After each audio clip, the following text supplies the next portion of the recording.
ನಮಸ್ಕಾರ, ನಾನು ಅಪರ್ಣಾ ಭಟ್. ನಮ್ಮ ಯೂಟ್ಯೂಬ್ ಚಾನಲ್ ಅಭಿಜ್ಞಾ ಲಾ ಸೀರೀಸ್ಗೆ ನಿಮಗೆಲ್ರಿಗೂ ಸ್ವಾಗತ. ಕರ್ನಾಟಕ ಸಿವಿಲ್ ಜಡ್ಜ್ ಎಕ್ಸಾಮ್ಸ್ಗೆ ಸಂಬಂಧಪಟ್ಟ ಹಾಗೆ ತಯಾರಿ ಮಾಡ್ಕೊಳ್ತಿರ್ಬೋದು. ಸೊ ಆ ನಿಟ್ಟಿನಲ್ಲಿ ನಮ್ಮ ಯೂಟ್ಯೂಬ್ ಚಾನಲಿಂದಲೂ ನಿಮ್ಮ ತಯಾರಿಕೆಗೆ ಪೂರಕವಾಗಿ ಕೆಲವೊಂದು ವೀಡಿಯೋಸ್ಗಳನ್ನು ಮಾಡ್ತಾ ಬಂದಿದ್ದೇವೆ, ಹಾಗೆ ಇನ್ನೂ ಕೂಡ ಮಾಡಲಿಕ್ಕಿದ್ದೇವೆ. ಸೊ ಇದೊಂದು ಹೊಸದಾದಂಥ ಒಂದು ಕಾನ್ಸೆಪ್ಟನ್ನು ತರ್ತಿದ್ದೇವೆ. ಏನಂತಂದರೆ, ಫಸ್ಟ್ ಕಾನ್ಸೆಪ್ಟನ್ನು ಹೇಳುವಂಥದ್ದು ಪ್ಲಸ್ ಕ್ವಶನ್ಸ್ಗಳು. ವೆರಿ ಕ್ವಿಕ್ಕಾಗಿ ನಿಮ್ಮ ಟೈಮನ್ನು ತುಂಬ ಜಾಸ್ತಿ ಕನ್ಸ್ಯೂಮ್ ಮಾಡಿದೆ, ತುಂಬ ಡೀಟೇಲ್ ಆಗಿ ಕೂಡ ಅಲ್ಲದೆ, ಬಟ್ ಕ್ರಿಸ್ಪಾಗಿ ಎಷ್ಟು ಬೇಗ ಅಷ್ಟು ಜಾಸ್ತಿ ಕಾನ್ಸೆಪ್ಟ್ಸ್ಗಳನ್ನು ನಾವು ಅರ್ಥ ಮಾಡ್ಕೊಳ್ಳೋ ಕಾರಣಕ್ಕೋಸ್ಕರ ಈ ಒಂದು ಸೀರೀಸನ್ನು ಪ್ರಾರಂಭ ಮಾಡ್ತಿದ್ದೇವೆ. ರಿವಿಷನ್ ಸೀರೀಸ್ ಅಂತ ಹೇಳ್ಬೋದು, ಯೂಟ್ಯೂಬಲ್ಲಿ ಕಂಪ್ಲೀಟ್ಲಿ ಫ್ರೀ ಆಗಿರುವಂಥದ್ದು. ಸೊ ಇವತ್ತು ನಮ್ಮ ಟಾಪಿಕ್ ಟೆಂಪರರಿ ಇಂಜಂಕ್ಷನ್ಗೆ ಸಂಬಂಧಪಟ್ಟ ಹಾಗೆ, ತಾತ್ಕಾಲಿಕ ನಿರ್ಬಂಧಕಾಜ್ಞೆಗೆ ಸಂಬಂಧಪಟ್ಟದ್ದು. ಸೊ ಇದು CPSಯಲ್ಲಿ ಬರುವಂಥ ವಿಷಯ. ಸೊ ನಾವು ಫಸ್ಟ್ ಏನು ಮಾಡ್ತಿದ್ದೇವೆ, ಅದಕ್ಕೆ ಸಂಬಂಧಪಟ್ಟ ಕೆಲವೊಂದು ಕಾನ್ಸೆಪ್ಟ್ಸ್ಗಳನ್ನು, ಯಾವ್ಯಾವ ಸೆಕ್ಷನ್ಗಳನ್ನು ಓದ್ಕೊಳ್ಬೇಕು ಹೇಳುವಂಥದ್ದು, ಅದಕ್ಕೆ ರೀತಿ ಯಾವ ಕ್ವಶನ್ಸ್ಗಳು ಬರ್ತವೆ ಹೇಳುವಂಥದ್ದು ಒಂದು ಸೂಕ್ಷ್ಮವಾಗಿ ನೋಡೋಣ. ಓಕೆ, ಹಾಗಿದ್ರೆ ಪ್ರಾರಂಭಿಸೋಣ. ನಮ್ಮ ಇವತ್ತಿನ ಫಸ್ಟ್ ದಿನ ಇವತ್ತು ಡೇ 1 ಹೇಳುವಂಥದ್ದು. ಹಾಗೆ ಇನ್ನು ಎಕ್ಸಾಮ್ ಆಗೋ ತನಕ ಪ್ರತಿದಿನ ನಾವು ಕೂಡ ಪ್ರಯತ್ನ ಮಾಡ್ತೇವೆ ನಿರಂತರವಾಗಿ ವೀಡಿಯೋಸ್ಗಳನ್ನು ಅಪ್ಲೋಡ್ ಮಾಡೋ ಸಂಬಂಧವಾಗಿ. ಆಲ್ರೆಡಿ ನಮ್ಮ ಕ್ಲಾಸಸ್ಗಳಾಗ್ತಾ ಇವೆ ಇದೇ ರೀತಿಯಲ್ಲಿ. ಹಾಗೆ ಇದೇ ರೀತಿ ಯೂಟ್ಯೂಬಲ್ಲೂ ಕೂಡ ನಿಮಗೆ ಚಿಕ್ಕದಾದಂಥ ಒಂದು ತಯಾರಿಗೆ ಹೆಲ್ಪ್ ಆಗಲಿಕ್ಕೆ ಹೇಳಿಕೆ ಮಾಡ್ತಾ ಇದ್ದೇವೆ. ಸೊ ಹಾಗಿದ್ರೆ ಇವತ್ತಿನ ಒಂದು ಕಾನ್ಸೆಪ್ಟನ್ನು ಸ್ಟಾರ್ಟ್ ಮಾಡೋಣ. ಟೆಂಪರರಿ ಇಂಜಂಕ್ಷನ್ ಅಂತ ಹೇಳುವಂಥದ್ದು.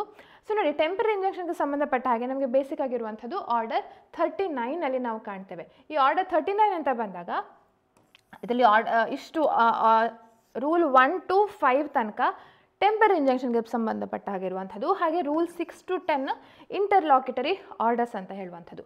ರೂಲ್ 1 ಮತ್ತು ರೂಲ್ 2 ಯಾವುದಕ್ಕೆ ಹೇಳುತ್ತೆ, ಯಾವ ಕಾರಣಗಳಿಗೆ ಟೆಂಪರರಿ ಇಂಜಂಕ್ಷನ್ಗಳನ್ನು ನೀಡ್ಬೋದು ಅಂತ ಹೇಳುವಂಥದ್ದು.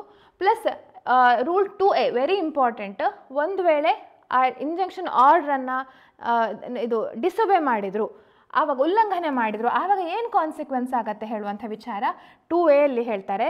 ಹಾಗೆ ರೂಲ್ 3ಅಲ್ಲಿ ಜನರಲ್ಲಿ ನಾವು ನೋಡುವಂಥದ್ದು, ಒಂದು ವೇಳೆ ನೋಟಿಸ್ ಕೊಡದೆ ಇಂಜಂಕ್ಷನನ್ನು ಆರ್ಡರ್ ಮಾಡಿಬಿಟ್ರು, ಆಯಿತಾ, ಇಂಟ್ರಿಮ್ ಇಂಜಂಕ್ಷನ್ ಅಂತ, ಆ್ಯಡ್ ಇಂಟ್ರಿಮ್ ಇಂಜಂಕ್ಷನ್ ಅಂತ ಕರೆಯುವಂಥದ್ದು, ಅದ್ರ ಬಗ್ಗೆ ನಾವಿಲ್ಲಿ ರೂಲ್ 3ಅಲ್ಲಿ ಕಾಣ್ತೇವೆ. ಹಾಗೆ ರೂಲ್ 3ಅಲ್ಲಿ ಹಾಗೆ ನೋಟಿಸ್ ಕೊಡದೆ ಇಂಜಂಕ್ಷನ್ ಆರ್ಡರ್ ಮಾಡಿದರೆ ಮತ್ತೆ ಆ ಪಾರ್ಟಿ ಬಂದು ಹಿಯರಿಂಗ್ಗೆ ಬಂದಾಗ, ಅಪೋಸಿಟ್ ಪಾರ್ಟಿ ಬಂದಾಗ, ಆವಾಗ ಎಷ್ಟು ಸಮಯದಲ್ಲಿ ಆ ಟೆಂಪರರಿ ಇಂಜಂಕ್ಷನ್ನ ಡಿಸ್ಪೋಸ್ ಮಾಡಬೇಕು ಹೇಳುವಂಥ ವಿಚಾರವನ್ನು ನಾವಿಲ್ಲಿ ಕಾಣ್ತೇವೆ. ಹಾಗೆ ರೂಲ್ 4 ಹೇಗೆ ಆ ಟೆಂಪರರಿ ಇಂಜಂಕ್ಷನ್ನ ತೆರವುಗೊಳಿಸುವಂಥದ್ದು, ಡಿಸ್ಚಾರ್ಜ್ ಮಾಡಿಸುವಂಥದ್ದು, ಸೆಟ್ ಅಸೈಡ್ ಮಾಡಿಸಬೇಕು ಹೇಳುವಂಥ ವಿಚಾರ ಇಲ್ಲಿ ರೂಲ್ 4ಅಲ್ಲಿ ಕಾಣ್ತೇವೆ.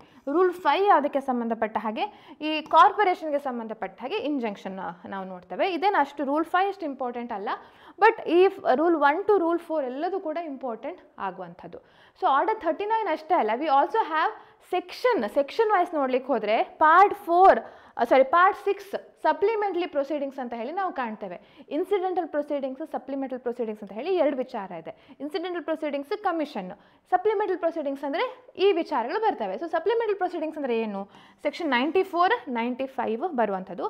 ಸೊ ಯಾವುದಾದ್ರು ಸಪ್ಲಿಮೆಂಟಲ್ ಪ್ರೊಸೀಡಿಂಗ್ಸ್ ಅಲ್ಲಿ ಸೆಕ್ಷನ್ 94 ಹೇಳುತ್ತೆ, ಒಂದು ವೇಳೆ ಸುಳ್ಳು ಕಾರಣಗಳಿಗೆ, ಇನ್ಸಫಿಷಿಯೆಂಟ್ ಗ್ರೌಂಡ್ಸ್ ಕಾರಣಗಳಿಗೆ ಈ ರೀತಿ ಅದನ್ನು ಪರಿಹಾರ ತಗೊಂಡ್ರೆ ಅದಕ್ಕೆ ಕಾಂಪನ್ಸೇಷನ್ ಕೇಳುವಂತಹ ಅಧಿಕಾರ ಸೆಕ್ಷನ್ 95ಅಲ್ಲಿ ನಾವು ಕಾಣ್ತೇವೆ. ಸೊ ಇದು ಕೂಡ ಎರಡು ಕೂಡ ಇಂಪಾರ್ಟೆಂಟು, ಎಷ್ಟು ಕಾಂಪನ್ಸೇಷನ್ ಹೇಳುವಂಥದ್ದು ಮುಖ್ಯ ಆಗಿರುತ್ತೆ. So let's go to the section 94ಗೆ ನೋಡೋಣ. ಸೊ ಸಪ್ಲಿಮೆಂಟಲ್ ಪ್ರೊಸೀಡಿಂಗ್ಸ್ ಏನು ಹೇಳುತ್ತೆ ಅಂತಂದರೆ, ಯಾವ ಕಾರಣಕ್ಕೆ ಅಂದರೆ ಒಂದು ಕೋರ್ಟ್ ಪ್ರೊಸೀಡಿಂಗ್ಸ್ ಆಗ್ತಾ ಇರುತ್ತೆ, ಅದಕ್ಕೆ ಪೂರಕವಾಗಿ, ಆಯಿತಾ, ಇನ್ನು ಅಧಿಕವಾಗಿ ಯಾವ ರೀತಿಯ ಪ್ರೊಸೀಡಿಂಗ್ಸನ್ನು ನಡೆಸ್ಬೋದು ಹೇಳುವಂಥದ್ದಕ್ಕೆ, for the preventing the ends of the justice from being defeated. ಈ ಕಾರಣಕ್ಕೆ, to prevent the ends of justice being defeated, ಒಂದು ಅರೆಸ್ಟ್ ವಾರೆಂಟ್ ಇಶ್ಯೂ ಮಾಡಿ ಆ ವ್ಯಕ್ತಿಯನ್ನು ಸೆಕ್ಯೂರಿಟಿ ಕೊಡಿ ಹೇಳ್ಬೋದು, ಕೊಡದಿದ್ದರೆ ಅವನನ್ನು ಸಿವಿಲ್ ಪ್ರಿಸನಲ್ಲಿ ಡಿಟೈನ್ ಮಾಡ್ಬೋದು. So first arrest and detention in civil prison ಹೇಳುವಂಥದ್ದು. ಹಾಗೆ ಆ ವ್ಯಕ್ತಿ ಹತ್ರ ಸೆಕ್ಯೂರಿಟಿ ಕೊಡು, ನೀನು ಹಾಜರಾಗ್ತಿ ಹೇಳಿ, ಬರೆದಿದ್ರೆ ನಿನ್ನ ಪ್ರಾಪರ್ಟಿನ ಅಟ್ಯಾಚ್ ಮಾಡ್ಬೋದು ಹೇಳುವಂಥ ವಿಚಾರ. ಸೊ ಇದೆರಡು ಕೂಡ ನಾವು ನೋಡುವಂಥದ್ದು ಸಂಬಂಧಪಟ್ಟದ್ದು ಆರ್ಡರ್ 38ಅಲ್ಲಿ ನಾವು ಕಾಣ್ತೇವೆ. ಆರ್ಡರ್ 38 ಇದಕ್ಕೆ ಸಂಬಂಧಪಟ್ಟ ಹಾಗೆ ಇರುವಂಥದ್ದು. ಹಾಗೆ ಅದೇ ರೀತಿ ಟೆಂಪರರಿ ಇಂಜಂಕ್ಷನನ್ನು ಗ್ರ್ಯಾಂಟ್ ಮಾಡ್ಬೋದು ಹೇಳುವಂಥದ್ದು. ಸೊ ಅದು ಆರ್ಡರ್ 39ಅಲ್ಲಿ ನಾವು ಕಾಣ್ತೇವೆ. ಹಾಗೆ ರಿಸೀವರನ್ನು ಅಪಾಯಿಂಟ್ ಮಾಡ್ಬೋದು ಅಂತ ಹೇಳುವಂಥದ್ದು ಆರ್ಡರ್ 40ಅಲ್ಲಿ ಕಾಣ್ತೇವೆ. ಹಾಗೆ ಇದು ಬೇರೆ ಅದಕ್ಕೆ ಅಗತ್ಯವಿರುವಂತಹ ಜಸ್ಟ್ ಆ್ಯಂಡ್ ಕನ್ವೀನಿಯಂಟ್ ಆಗಿರುವಂತಹ ಅಗತ್ಯವಿರುವಂತಹ ಇಂಟರ್ಲಾಕ್ಯುಟರಿ ಆರ್ಡರ್ಸನ್ನು ಮಾಡ್ಬೋದು ಅಂತ ಹೇಳುವಂಥದ್ದು ಸೆಕ್ಷನ್ 94 ಹೇಳುತ್ತೆ. ಸೊ ಹೀಗೆ ಒಂದು ವೇಳೆ ಈ ರೀತಿ ಸಪ್ಲಿಮೆಂಟಲ್ ಪ್ರೊಸೀಡಿಂಗ್ಸ್ ಅಡಿಯಲ್ಲಿ ಈ ರೀತಿ ಆರ್ಡರ್ಸ್ಗಳನ್ನ ತೊಗೊಂಡಿದ್ದಾರೆ ಅಂತ ಆದರೆ and if it was on insufficient grounds ಸರಿಯಾದ ಕಾರಣವಿಲ್ಲದೆ ಸಕಾರಣವಿಲ್ಲದೆ ಆ ರೀತಿ ಇಂಜಂಕ್ಷನ್ ಆರ್ಡರ್ ತೊಗೊಂಡಿದ್ದಾರೆ, ಅಟ್ಯಾಚ್ಮೆಂಟ್ ಆರ್ಡರ್ ತೊಗೊಂಡಿದ್ದಾರೆ, ಅರೆಸ್ಟ್ ಮಾಡಿಸ್ಕೊಂಡಿದ್ದಾರೆ ಹೇಳುವಂಥದ್ದು. ಅಥವಾ ಪ್ಲೇಂಟಿಫ್ ತೋರಿಸಲಿಕ್ಕೆ ವಿಫಲನಾದ, there was no reasonable or probable grounds, ಸರಿಯಾದ ಕಾರಣಗಳೇ ಇರಲಿಲ್ಲ ಆ ರೀತಿ ಅಪ್ಲಿಕೇಶನ್ ಹಾಕಲಿಕ್ಕೆ. ಸೊ ಅಂಥ ಸಂದರ್ಭದಲ್ಲಿ ಯಾರ ವಿರುದ್ಧ ಈ ರೀತಿ ಆರ್ಡರ್ ಆಗಿರುತ್ತಲ್ಲ ಅವರು ಕಾಂಪನ್ಸೇಷನ್ ಬೇಕು ಅಂತ ಹೇಳಿ ಕ್ಲೇಮ್ ಮಾಡ್ಬೋದು. ಎಷ್ಟು ಅಮೌಂಟ್ ತನಕ? Up to 50,000 rupees. Very important ಇದು ಕೆಲವು ಸಲ ಕೇಳ್ತಿರ್ತಾರೆ. ಅಪ್ ಟು 50,000 rupees ಕಾಂಪನ್ಸೇಷನನ್ನು ಕ್ಲೇಮ್ ಮಾಡ್ಬೋದು ಅಂತ ಹೇಳುವಂಥದ್ದು ಇಲ್ಲಿ ನಾವು ಕಾಣ್ತೇವೆ. ಸೊ ಸೆಕ್ಷನ್ 94, 95 ಇದರಲ್ಲಿ ನಾವು ಕಾಣ್ತೇವೆ. ಹಾಗೆ ಈಗ ಆರ್ಡರ್ 39ಗೆ ಬಂದರೆ, ಆರ್ಡರ್ 39ನಲ್ಲಿ ಯಾವ ಯಾವ ಕಾರಣಗಳಿಗೆ ಟೆಂಪರರಿ ಇಂಜಂಕ್ಷನನ್ನು ನೀಡ್ಬೋದು ಅಂತ ಹೇಳುವಂಥದ್ದು. ರೂಲ್ 1 ಹೇಳುತ್ತೆ, ಇಲ್ಲಿ ಯಾವುದಾದ್ರು ಪ್ರಾಪರ್ಟಿ ಡೇಂಜರಲ್ಲಿದ್ದರೆ ಅಥವಾ ಡಿಫೆಂಡೆಂಟ್ ಬೆದರಿಸಿದರೆ ಈ ಪ್ರಾಪರ್ಟಿಗೆ ಸಂಬಂಧಪಟ್ಟ ಹಾಗೆ ಪ್ರಾಪರ್ಟಿ ಡಿಸ್ಪೋಸ್ ಮಾಡ್ತಾನೆ ಅಂತ ಹೇಳಿ, ಅಥವಾ ವ್ಯಕ್ತಿಗಳನ್ನೇ ಡಿಸ್ಪೋಸಸ್ ಮಾಡ್ತಾನೆ ಅಂತ ಹೇಳುವಂಥ ಬೆದರಿಕೆ ಒಡ್ಡಿದರೆ ಈ ಕಾರಣಗಳಿಗೆಲ್ಲ ಟೆಂಪರರಿ ಇಂಜಂಕ್ಷನನ್ನು ನೀಡ್ಬೋದು ಅಂತ ಹೇಳ್ತಾರೆ. ಹಾಗೆ ರೂಲ್ 2ಅಲ್ಲೂ ಕೂಡ ಹೇಳ್ತಾರೆ, ಯಾವುದಾದ್ರೂ ಕಾಂಟ್ರಾಕ್ಟ್ ಬ್ರೀಚ್ ಆಗುವಂಥದ್ದನ್ನು ತಪ್ಪಿಸ್ಲಿಕ್ಕೋಸ್ಕರ to restrain repetition or continuance of breach ಅಂತ ಹೇಳಿ ನಾವು ಕಾಣ್ಬೋದು. ಆ ಕಾರಣಗಳಿಗೂ ಟೆಂಪರರಿ ಇಂಜಂಕ್ಷನ್ನ ಕೇಳ್ಬೋದು. ಇನ್ನು ಪರ್ಪೆಚುವಲ್ ಇಂಜಂಕ್ಷನ್ ಸಂಬಂಧಪಟ್ಟ ಹಾಗೆ ನಾವು ಸ್ಪೆಸಿಫಿಕ್ ರಿಲೀಫ್ ಆ್ಯಕ್ಟಲ್ಲಿ ಕಾಣ್ತೇವೆ ಯಾವ ಕಾರಣಗಳಿಗೆ ಇಂಜಂಕ್ಷನ್ ವಿಧಿಸ್ಬೋದು, ಯಾವ ಕಾರಣಗಳಿಗೆ ಇಂಜಂಕ್ಷನ್ನ ವಿಧಿಸಬಾರ್ದು ಹೇಳುವಂಥದ್ದು. ಅದನ್ನು ನಾವು ಇದರಲ್ಲಿ ಸ್ಪೆಸಿಫಿಕ್ ರಿಲೀಫ್ ಆ್ಯಕ್ಟಲ್ಲಿ ನಾವು ಕಾಣುವಂಥದ್ದು. ಸೆಕ್ಷನ್ 38, 39, 40, 41 ಎಲ್ಲ ಟೆಂಪರರಿ ಇಂಜಂಕ್ಷನ್ ಬಗ್ಗೆನೂ ಕೂಡ ಅಲ್ಲಿ ಉಲ್ಲೇಖ ಇದೆ. ಬಟ್ ಹೆಚ್ಚಾಗಿ ನಾವು ಕಾಣುವಂಥದ್ದು CPCಯಲ್ಲಿ ಅದ್ರ ಬಗ್ಗೆ ಕಾಣ್ತೇವೆ. ಸೊ ರೂಲ್ 2 ಆಯಿತು. ಹಾಗೆ ರೂಲ್ 3 ವೆರಿ ವೆರಿ ಇಂಪಾರ್ಟೆಂಟ್. ಒಂದು ವೇಳೆ ಇಂಜಂಕ್ಷನ್ ಕೋರ್ಟ್ ಆರ್ಡರ್ ಮಾಡಿದೆ ಬಟ್ ಅದನ್ನು ಫಾಲೋ ಮಾಡ್ತಾ ಇಲ್ಲ, ಡಿಸೊಬೆ ಮಾಡ್ತಾರೆ ಅಂತಾದರೆ ಆವಾಗ ಏನಾಗುತ್ತೆ, ಅದ್ರ ಕಾನ್ಸಿಕ್ವೆನ್ಸ್ ಏನು? ಒಂದು ಅಟ್ಯಾಚ್ ಮಾಡ್ಬೋದು, ಅವನ ಪ್ರಾಪರ್ಟಿನ ಅಟ್ಯಾಚ್ ಮಾಡ್ಬೋದು, ಅಥವಾ that person may be arrested, he may be put in the civil prison. 2 consequence ಇದೆ. ಸೊ ಸಿವಿಲ್ ಪ್ರಿಸನ್ ಎಲ್ಲಿ ತನಕ? 3 ತಿಂಗಳ ತನಕ ಅವನ ಸಿವಿಲ್ ಪ್ರಿಸನಲ್ಲಿ ಹಾಕಿಡ್ಬೋದು. ಅಥವಾ ಅವನ ಪ್ರಾಪರ್ಟಿನ ಅಟ್ಯಾಚ್ ಮಾಡ್ಬೋದು. ಪ್ರಾಪರ್ಟಿನ ಎಷ್ಟು ಸಮಯ ಅಟ್ಯಾಚ್ ಮಾಡ್ಬೋದು?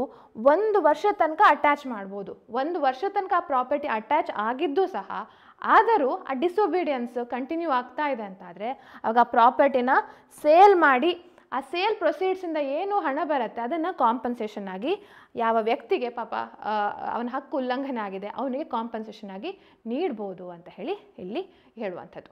ರೂಲ್ 3 ಹಾಗಿದ್ರೆ ಅದೇನು ಹೇಳುತ್ತೆ?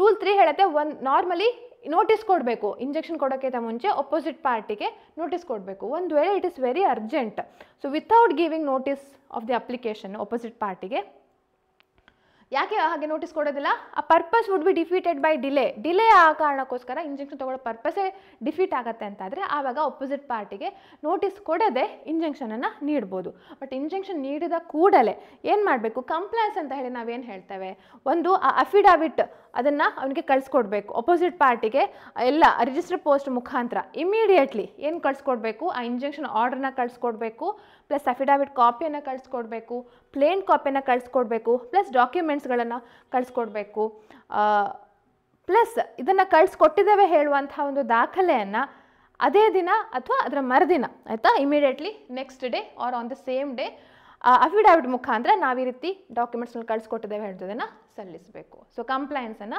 ಮಾಡಿದ್ದೇವೆ ಹೇಳುವಂಥದ್ದನ್ನು ಅಫಿಡಾವಿಟ್ ಮುಖಾಂತರ ಸಲ್ಲಿಸಬೇಕು. ಸೊ ಇದು ಕೂಡ ಎಕ್ಸಾಮಲ್ಲಿ ಕೇಳ್ತಿರ್ತಾರೆ.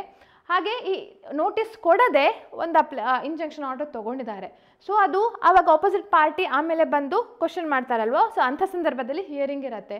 ಸೊ ಆ ಹಿಯರಿಂಗ್ ಇದ್ದಾಗ ಅದನ್ನು 30 ದಿನಗಳ ಒಳಗೆ ಮುಗಿಸ್ಬೇಕು. From the date on which injection was granted, 30 days from the date on which injection was granted. 30 ದಿನಗಳ ಒಳಗೆ ನೋಟಿಸ್ ಕೊಡದೆ ಇಂಜೆಕ್ಷನ್ ಆರ್ಡರ್ ಕೊಟ್ಟಿದ್ರೆ ಆ ಅಪ್ಲಿಕೇಶನ್ನ ಡಿಸ್ಪೋಸ್ ಮಾಡಬೇಕು ಅಂತ ಹೇಳಿ ರೂಲ್ 3A ಅಲ್ಲಿ ಹೇಳ್ತಾರೆ. This is also very very important.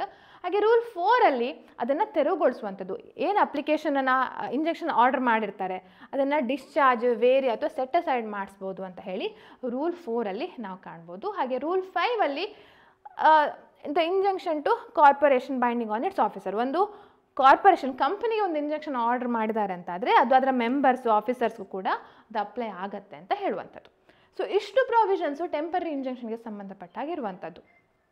But when it comes to ಕ್ವಶನ್ಸ್ಗಳು ಯಾವ ರೀತಿ ಬರ್ತವೆ ಅಂತಂದರೆ ನೋಡಿ, ನೋಡ್ತಾ ಹೋಗೋಣ. The provisions for grant of temporary injections provided in, so section 95 read with order 39, section 78, section 95 order with order 37 ಮತ್ತು ಸೆಕ್ಷನ್ 151. ಇಲ್ಲಿ 4 ಆಪ್ಷನ್ಸ್ಗಳಿವೆ.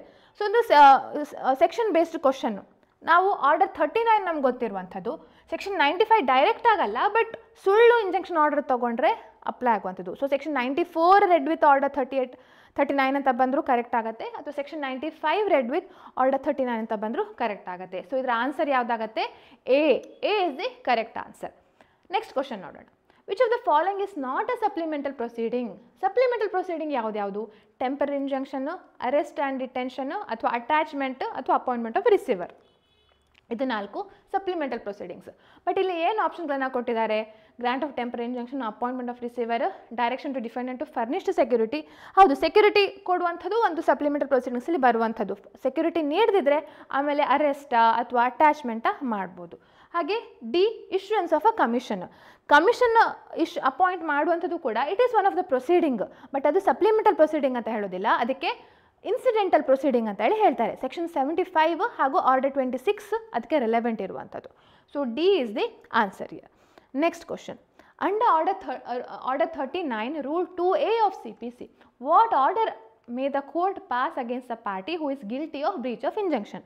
ಸೊ ಯಾರು ಇಂಜಂಕ್ಷನ್ ಆರ್ಡರ್ನ ಫಾಲೋ ಮಾಡಲಿಲ್ಲ, ಅದನ್ನು ಬ್ರೀಚ್ ಮಾಡಿದ್ದಾರೆ, ಉಲ್ಲಂಘನೆ ಮಾಡಿದ್ದಾರೆ, ಅವ್ರ ವಿರುದ್ಧ ಏನು ಆರ್ಡರ್ನ ಪಾಸ್ ಮಾಡ್ಬೋದು? ಆಪ್ಷನ್ಸ್ ನೋಡಿ.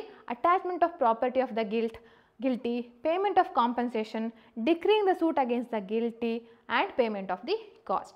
ಸೊ ನಾವು ನೋಡಿರೋ ಪ್ರಕಾರ ಅವನ ಪ್ರಾಪರ್ಟಿಯನ್ನು ಅಟ್ಯಾಚ್ ಮಾಡ್ಬೋದು, ಪ್ಲಸ್ ಅವನನ್ನು ಅರೆಸ್ಟ್ ಮಾಡ್ಬೋದು ಅಂತ ಹೇಳಿ. ಅರೆಸ್ಟ್ ಬಗ್ಗೆ ಇಲ್ಲಿ ಕೊಟ್ಟಿಲ್ಲ. ಹಾಗಿದ್ರೆ ದ ಫಸ್ಟ್ ಒನ್ ಏನು? ಅಟ್ಯಾಚ್ಮೆಂಟ್.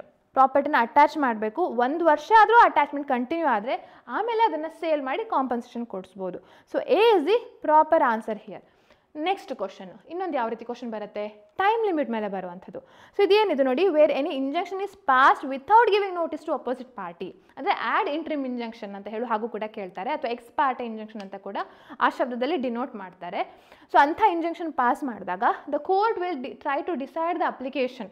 ಅದು ಫೈನಲ್ ಅಪ್ಲಿಕೇಶನ್ ಹಿಯರಿಂಗ್ ಎಷ್ಟು ದಿನದಲ್ಲಿ ಮುಗಿಸ್ಬೇಕು? 7 days, 15 days, 21 days, 30 days. So ಇದರಲ್ಲಿ ಆನ್ಸರು 30 days.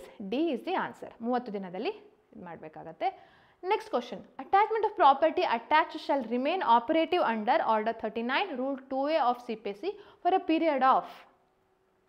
ಸೊ ಒಂದು ಉಲ್ಲಂಘನೆ ಆಗಿದೆ ರೂಲ್ 2A ಅಲ್ಲಿ, ಅಂದರೆ ಆರ್ಡರ್ 39 ಇಂಜೆಕ್ಷನ್ ಮಾಡಿರ್ತಾರೆ, ಬಟ್ ಅದನ್ನು ಫಾಲೋ ಮಾಡ್ತಾ ಇಲ್ಲ, ಉಲ್ಲಂಘನೆ ಆಗಿದೆ. ಸೊ ಕೋರ್ಟ್ ಅಟ್ಯಾಚ್ಮೆಂಟ್ ಮಾಡ್ಬೋದು ಪ್ರಾಪರ್ಟಿನ. ಎಷ್ಟು ಸಮಯ ತನಕ ಅಟ್ಯಾಚ್ಮೆಂಟ್ ಮಾಡ್ಬೋದು? ಇದು ಕೂಡ ತುಂಬ ಫ್ರೀಕ್ವೆಂಟ್ ಆಗಿ ಕೇಳುವಂಥ ಕ್ವಶನ್ನು. ಸೊ ಎಷ್ಟು ಸಮಯ ತನಕ ಮಾಡ್ಬೋದು? 6 months, 3 months, 1 year, 7 years ಅಂತ ಇದೆ. ಸೊ ಇಲ್ಲಿ ಆನ್ಸರ್ ಯಾವುದಾಗುತ್ತೆ? 1 year. 1 ವರ್ಷ ತನಕ ಪ್ರಾಪರ್ಟಿನ ಅಟ್ಯಾಚ್ ಮಾಡ್ಬೋದು. ಅದು ಆಗಿದ್ರೂ ಸಹ ಆಮೇಲೆ ಅದನ್ನು ಸೇಲ್ ಮಾಡ್ತಾರೆ, ಅದರಿಂದ ಕಾಂಪನ್ಸೇಷನ್ ಕೊಡಿಸ್ತಾರೆ.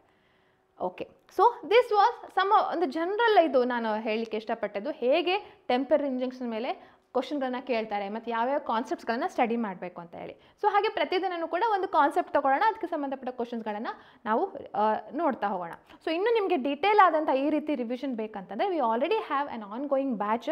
ಈಗಲೂ ಕೂಡ ಜಾಯಿನ್ ಆಗ್ಬೋದು ನೀವು. It's a live batch, early morning batch. ಬೆಳಿಗ್ಗೆ 5:15ಗೆ ಪ್ರಾರಂಭ ಆಗುವಂಥದ್ದು, 5:15ಗೆ ಇರುವಂಥದ್ದು. So that the first session concept ಇರುವಂಥದ್ದು, ಸೆಕೆಂಡ್ ಸೆಷನ್ನು ನಮಗೆ MCQ ಸಾಲ್ವಿಂಗ್ ಮಾಡ್ತಾ ಇರುವಂಥದ್ದು, ಸೋಮವಾರದಿಂದ ಶನಿವಾರ ತನಕ ಯೂಶ್ವಲಿ ಇರುವಂಥದ್ದು. ಇದು ನಮ್ಮ ಎಲ್ಲಿ ಸಿಗುತ್ತೆ ಅಂತಂದರೆ ಅಭಿಜ್ಞಾ ಲಾ ಸೀರೀಸಲ್ಲೂ ಸಿಗುತ್ತೆ, ಹಾಗೂ ಅಭಿಜ್ಞಾ ಎಜುಕೇಷನ್ ಅಂತ ಹೇಳುವಂಥ ಆ್ಯಪಲ್ಲೂ ಕೂಡ ಸಿಗುತ್ತೆ. ಸೊ ಅಭಿಜ್ಞಾ ಲಾ ಸೀರೀಸಲ್ಲಿ ಗೂಗಲ್ ಪ್ಲೇಸ್ಟೋರಲ್ಲಿ ನೀವು ಆ ಆ್ಯಪನ್ನು ಡೌನ್ಲೋಡ್ ಮಾಡ್ಬೋದು, ಅಥವಾ ಅಭಿಜ್ಞಾ ಎಜುಕೇಷನ್ ಅಂತ ಅದನ್ನು ಕೂಡ ಗೂಗಲ್ ಪ್ಲೇಸ್ಟೋರಲ್ಲಿ ಡೌನ್ಲೋಡ್ ಮಾಡ್ಬೋದು. ಸೊ ಇಲ್ಲಿ ಕೋರ್ಸಸ್ ಅಂತ ಹೇಳಿ ಇಲ್ಲಿ ಕಾಣುತ್ತೆ, ಅಲ್ಲಿ ಹೋಗಿ ನೀವು ಚೆಕ್ ಮಾಡಿದರೆ ನಮ್ಮ ಹಲವಾರು ಬುಕ್ಸ್ಗಳು ಕೂಡ ಇಲ್ಲಿ ಅವೈಲೇಬಲ್ ಇದೆ. ಇಲ್ಲಲ್ಲಿ ನಿಮ್ಗೆ ಕಾಣ್ತಾ ಇರ್ಬೋದು.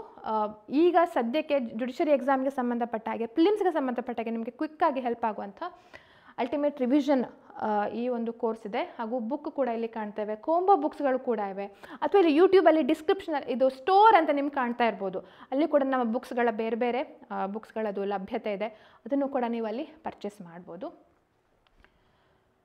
ಹಾಗೆ ಅಥವಾ ಅಭಿಜ್ಞಾ ಎಜುಕೇಷನ್ ಅಂತ ಹೇಳುವಂಥದ್ದು ಕೂಡ ನೋಡಿ, ಇಲ್ಲಿ ಇದು ಸ್ವಲ್ಪ ಇನ್ನೂ ಇಂಟರ್ಫೇಸನ್ನು ನಿಮಗೆ ಸುಲಭ ಆಗುವಂಥದ್ದು. ಇಲ್ಲಿ ಅಲ್ಟಿಮೇಟ್ ರಿವಿಷನ್ ಬ್ಯಾಚ್ ಅಂತ ಇದೆ. ಸೊ ಇಲ್ಲಿ ನೀವು ಪರ್ಚೇಸ್ ಮಾಡ್ಬೋದು. ಇದರ ಬೆಲೆ 5,000 ರೂಪಾಯಿ. ಸೊ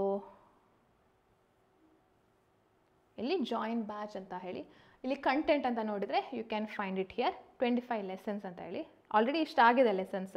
ಇನ್ನೂ ಲೆಸನ್ಸ್ಗಳು ಆಗ್ಲಿಕ್ಕೆ ಬಾಕಿ ಇವೆ. ಇದೆಲ್ಲ ಆಗಿರುವಂಥದ್ದು ಟೈಮ್ ಲಿಮಿಟ್ಸ್ ಮೇಲೆ, ಸೆಕ್ಷುವಲ್ ಅಫೆನ್ಸ್ಗಳ ಮೇಲೆ, ಇಲ್ಲಸ್ಟ್ರೇಷನ್ಸ್ಗಳ ಆಧಾರದ ಮೇಲೆ ಅದನ್ನೆಲ್ಲ ಕೂಡ ಮಾಡಿದ್ದೇವೆ. ಹಾಗೆ MCQ ಸಾಲ್ವಿಂಗ್, ಹಾಗೆ ಮಾಕ್ ಟೆಸ್ಟ್ ಅದನ್ನು ಕೂಡ ನಾವಿಲ್ಲಿ ನೀಡಿದ್ದೇವೆ. ಸೊ ನಮ್ಮ ಬುಕ್ಸ್ ಅಮೆಝಾನಲ್ಲೂ ಕೂಡ ಲಭ್ಯತೆ ಇದೆ. ಅಪರ್ಣಾ ಭಟ್ ಬುಕ್ಸ್ ಅಂತ ಹೇಳಿ ಹಾಕಿದರೆ ನಿಮಗೆ ಅಮೆಝಾನಲ್ಲೂ ಕೂಡ ತೊಗೊಳ್ಬೋದು. 8 ಬುಕ್ಸ್ಗಳು ಈಗ ಅವೈಲೇಬಲ್ ಇದೆ. ಸೊ ಇಂಟ್ರೆಸ್ಟ್ ಇದ್ದರೆ ಖಂಡಿತವಾಗಿಯೂ ನೀವು ಇದನ್ನು ಪರ್ಚೇಸ್ ಮಾಡ್ಬೋದು. ಡೌಟ್ಸ್ ಇದರಲ್ಲಿ ಕೆಳಗೆ ಡಿಸ್ಪ್ಲೇ ಆಗ್ತದಲ್ಲ 9036201870 ಈ ನಂಬರ್ಗೆ ಕಾಂಟ್ಯಾಕ್ಟ್ ಮಾಡಿ ಕೇಳ್ಬೋದು.